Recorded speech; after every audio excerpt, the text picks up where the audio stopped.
Hello and welcome to the Eskrima podcast. My name is Jason Inayan. I'm an Inayan Eskrimador. And as I always like to think about it, I'm always never sure what I'm going to talk about, and then it just comes to me, and so then I start. But before I get started on that, I would like for you to take a moment, look at the description, see all the links, all that stuff down there. Do some liking, some commenting, some sharing, all of those things. Help me beat those algorithms so that I can increase my audience. I do appreciate all the support I've gotten, the private messages, people taking the time to mention what they appreciate about that to me on private messages. Appreciate it. I do appreciate that. I am trying to give as much value as possible through my classes, the seminars, and the podcast that I publish here, as well as my member podcast that I'm getting ready to do for a master class for the month of February 2024. And like, comment, subscribe. What was the other one? Oh, the notifications things on YouTube is the other thing. If you haven't or you didn't know, I also have another channel on YouTube. It's got just short of 1,000 subscribers there, and it's a bunch of videos of things I've done over the years.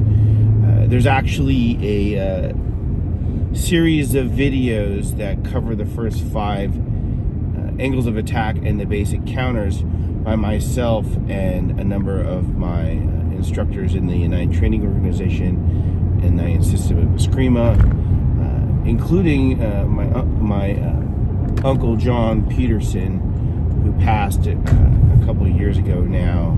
He was perhaps one of the most dedicated students of my father's, and very loyal, very disciplined, very interested in the art, and enthusiastic, a big proponent of it. And he made a lot of his own friends, and he pioneered a lot of his own things, and he was a big part of my education as a student, a young boy, and also a great supporter as I transitioned from being just the son of the teacher and a student in class to the head of the system. So I'll make sure and try to add links to all the playlists for that inside this video, so you can look down there. I was trying to decide what I was going to talk about. Yesterday, last episode, I talked about depth in the arts, and actually I could keep going, but I will save you from that. I wanted to talk about the names of martial arts, right? My favorite name for martial arts is Eskrima, not because of the bias, although I'm sure that plays a part into it, right? But Eskrima means to skirmish or to fight. It doesn't say fighting with what or like, it doesn't characterize the fight, so to speak. It's just fighting, right? So to me, that means thriving in conflict, right? Not just the capability of fighting or the verb to fight, but to be able to flourish in adversity, right? Karate is a pretty cool name, right? Hand, foot, way. And Gung Fu has a bunch of different meanings. However, my favorite translation that I use is great treasure earned with great effort. That's a great name. The ballsiest name of all martial arts for me, from my point of view, is Tai Chi Chuan. Tai Chi Chuan is a grand ultimate fist. Wow. Right? Reminds me of a story. There's the West Coast Eskrima Society is meeting. I believe this meeting actually occurred in LA. And my dad's there, Uncle Danny's there. I assume Grandmaster Max Sarmento's there. There's a number of people there. And I used to have, well, I still have, but they're almost inaudible now. I have the tape cassettes where they would record the meetings, and I have quite a few of those. Listen to all of them, and it was always interesting because sometimes they would record the after conversations with just a few of the people there, my father and some other people, and it gave texture and background to some of the politics and underpinnings of, what was going on in the Stockton Eskrima time there. So it was really cool. But each of these masters is saying, my style is this and my style is Bahalana. My style is, is going to be called something, right? They have all these different names, but it reaches, as I was told, it reaches Sam Tendency, Grandmaster or Master Sam Tendency, who was a teacher of my Uncle Danny's. And he goes, "Oh, my style is to kill you."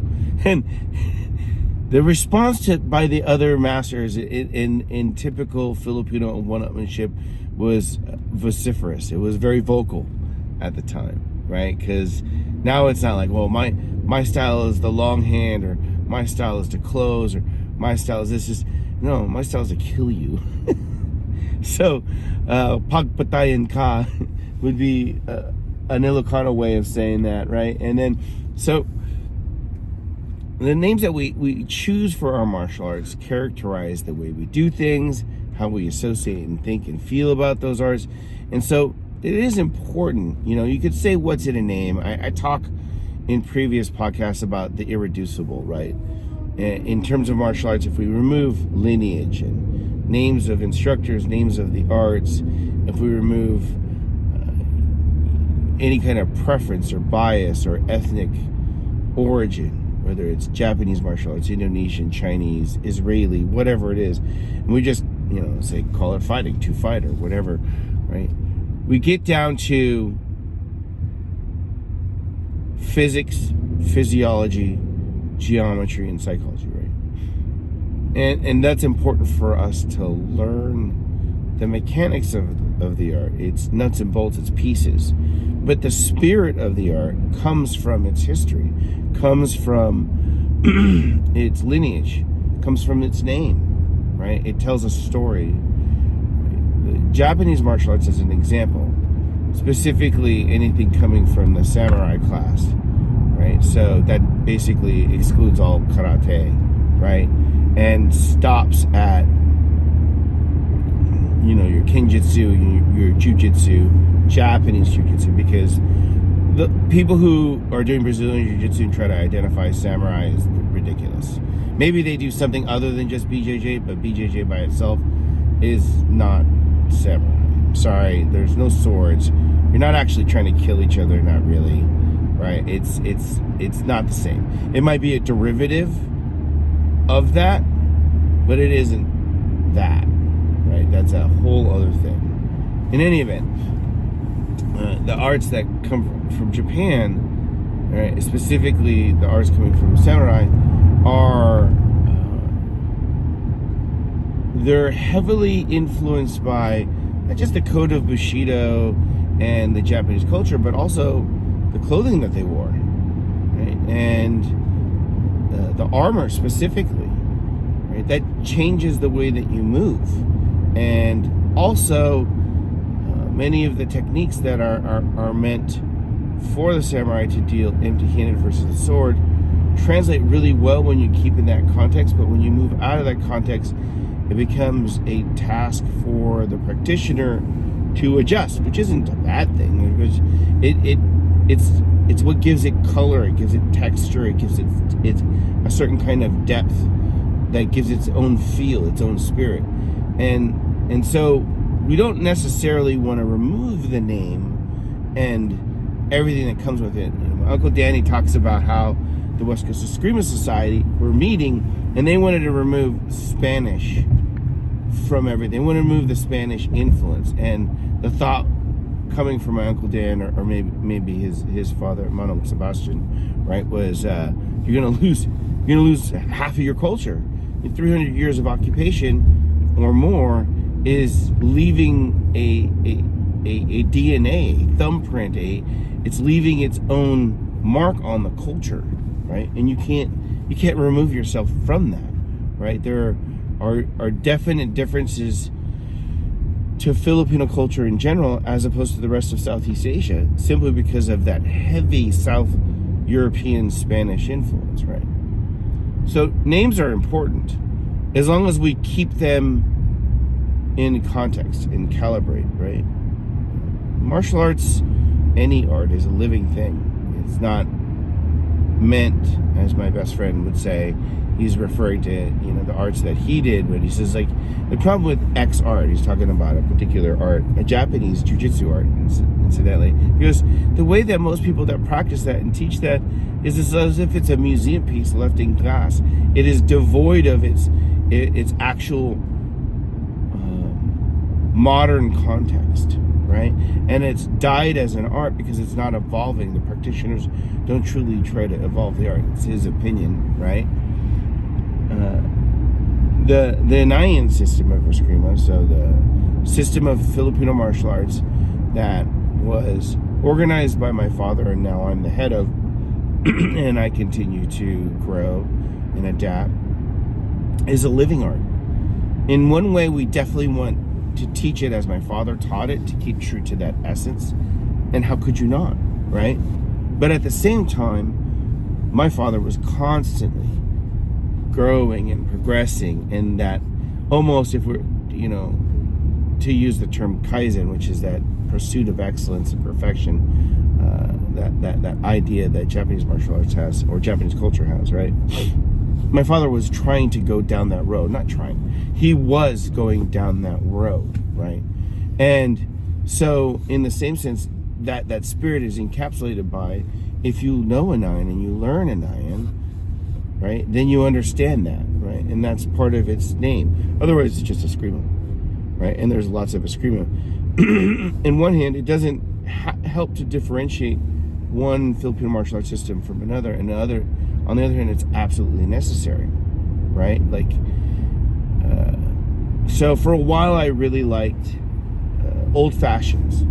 An old fashioned cocktail is bourbon or whiskey, right? And it's got sugar, and it has citrus, right? There's a citrus. Now, as I understand it, when I did my research for this, that's the general way it's made. It's supposed to be made, but you'll go to other places and they'll put a Luxardo cherry in it, or shamefully a maraschino cherry, right? They'll use simple syrup instead of muddled cane sugar. They'll express the orange versus just putting an orange peel on there. There are a bunch of different ways of doing it, right? But it should be citrus and not the cherry if you're being traditional. And the reason why it was made is because old fashions were developed in the Milwaukee, Wisconsin area, one of my favorite places to visit and teach Inayan system of Eskrima. It was originating there during the time of Prohibition, and everyone is drinking moonshine and grain alcohol, right? So they're drinking, bootleg alcohol, and to make it palatable, they were adding sugar and citrus to it so that it didn't taste like you're drinking turpentine. If you've ever drank moonshine, it's very it's a great nasal decongestant.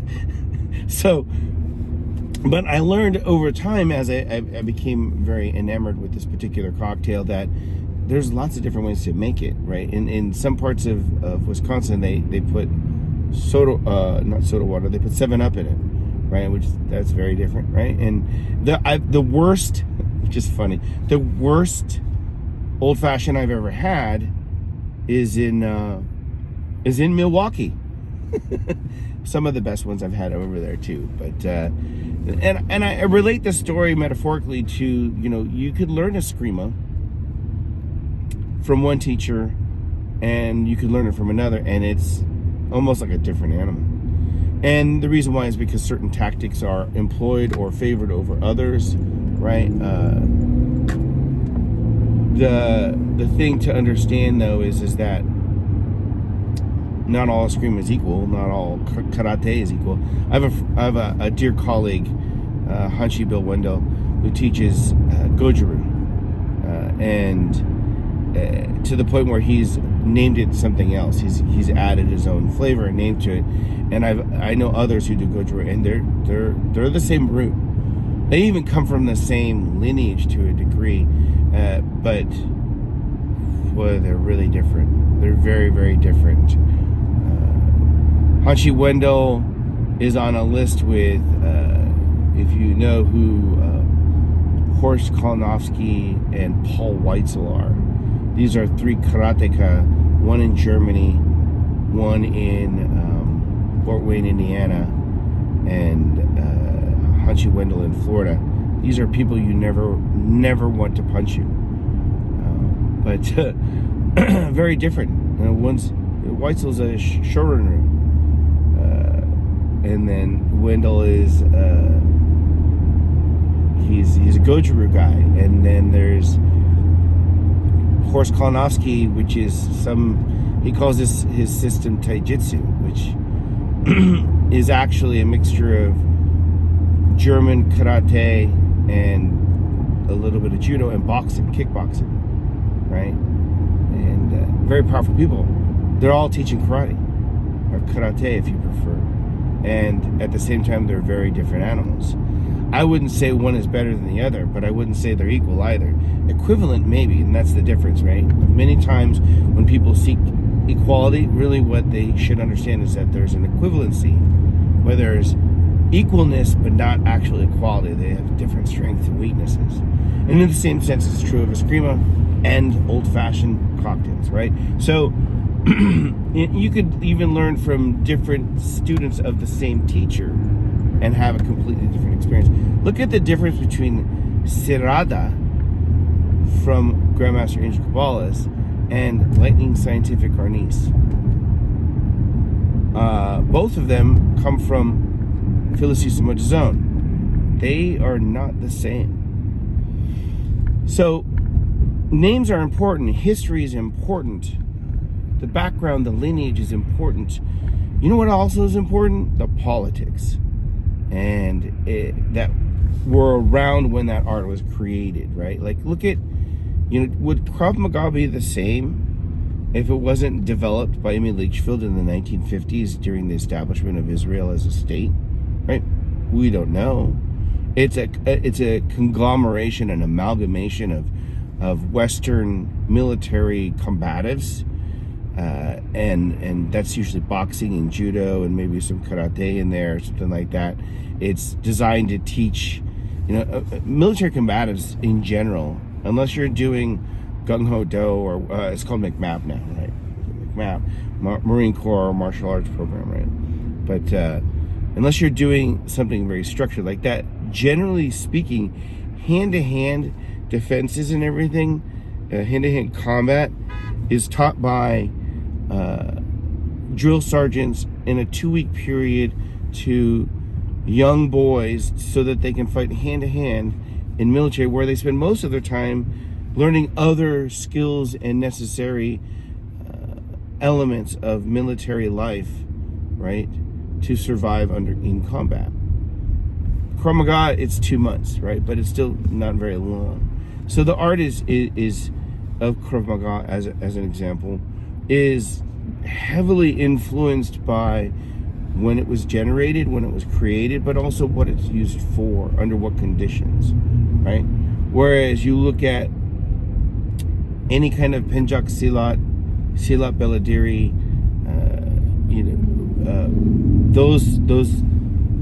those arts as a whole for Indonesian martial arts are heavily influenced by the time.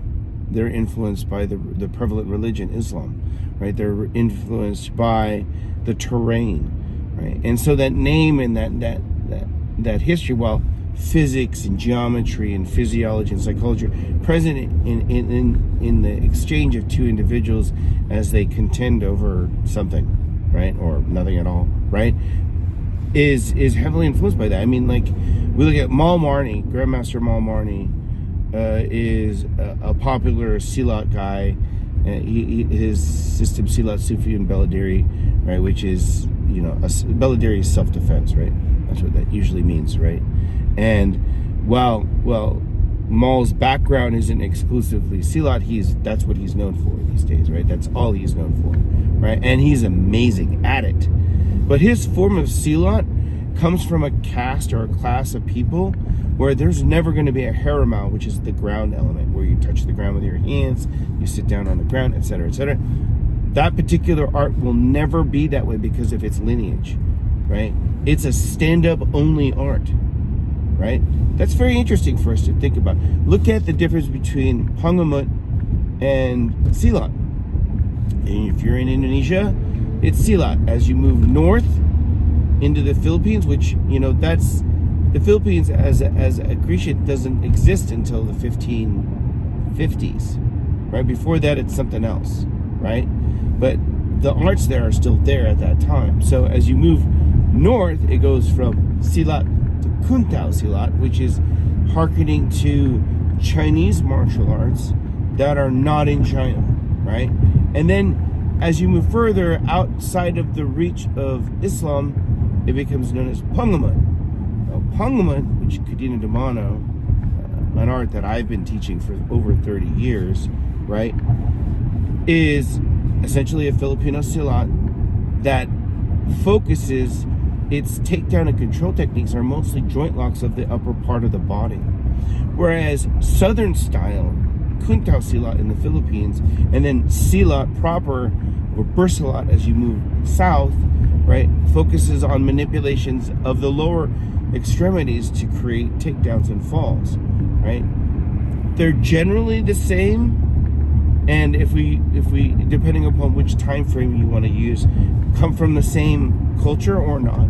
They're all part of the Austronesian diaspora as far as martial culture is concerned, and yet they're very, very different. And if you're a true student of the arts, and if you're a true student of how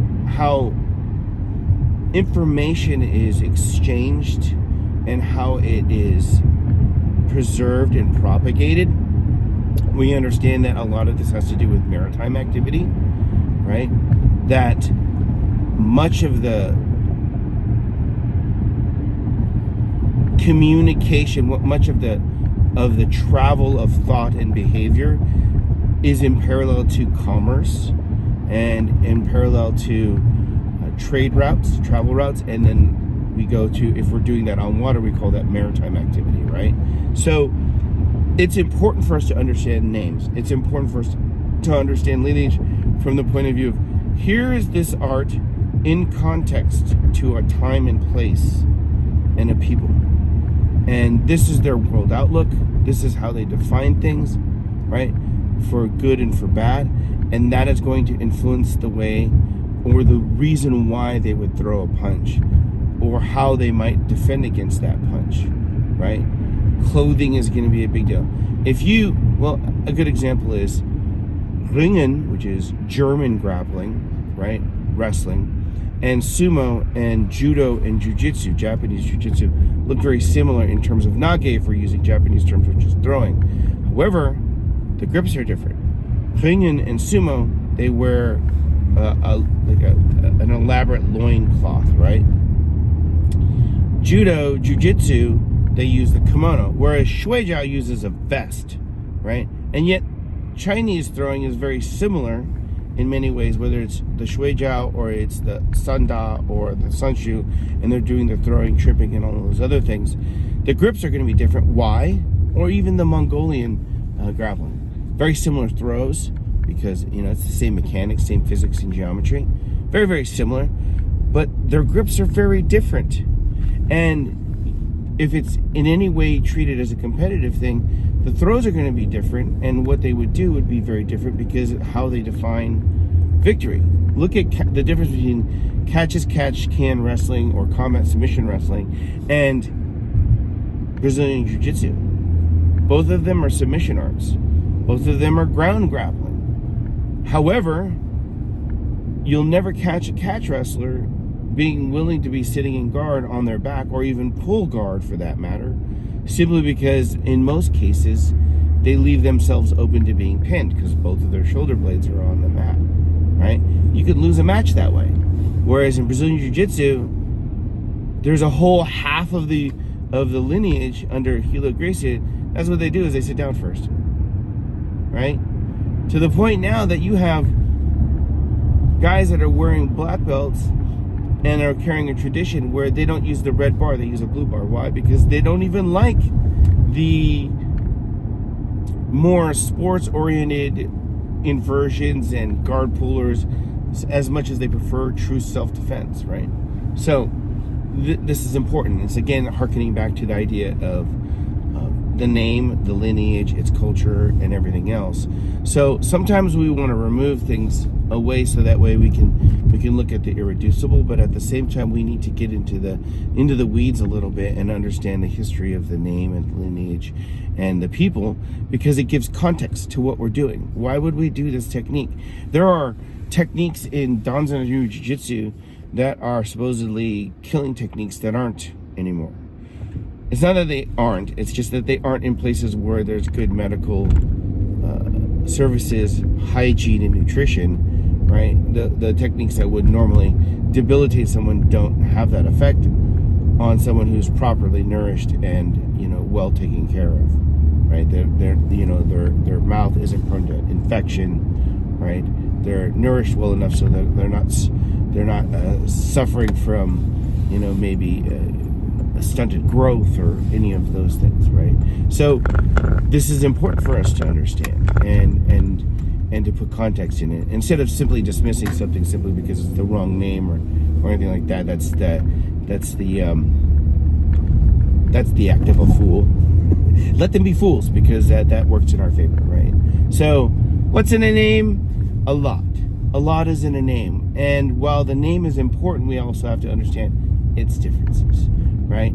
You know, as an example, there are forms of sila, like Sura, that were developed by someone who didn't have full use of one of their hands and one of their feet, right? And so its technique is very different than an art where that person was fully capable. There's actually, in Danzan, there's a lineage where I think the instructor is one-armed. He had only one arm, that lineage. So they learned the throws differently than Nagewaza, excuse me. They learned it very differently because the progenitor for that lineage under Professor Okazaki is different. His preference is different, right? Because, well, not even preference, his adaptation, because of the fact that he had to use just one limb. Right? My beginning Brazilian Jiu-Jitsu career under my uncle Dan Asano starts with Professor Grandmaster Jean-Jacques Machado, and he's one of the winningest practitioners, but he doesn't have full use of both hands, right? So his jiu-jitsu is elegant in a way that accommodates, you know, not needing certain grips. And while that's not always communicated to all of his students, I did definitely pay attention to it because I found it fascinating how he adapted and he overcame what other people would look at as a shortcoming. It became a strength for him. And that's an important element of martial arts in general, and more resonant of the character of that person than anything else. In any event, what's in a name? Nothing. Everything. We'll see you on the training floor.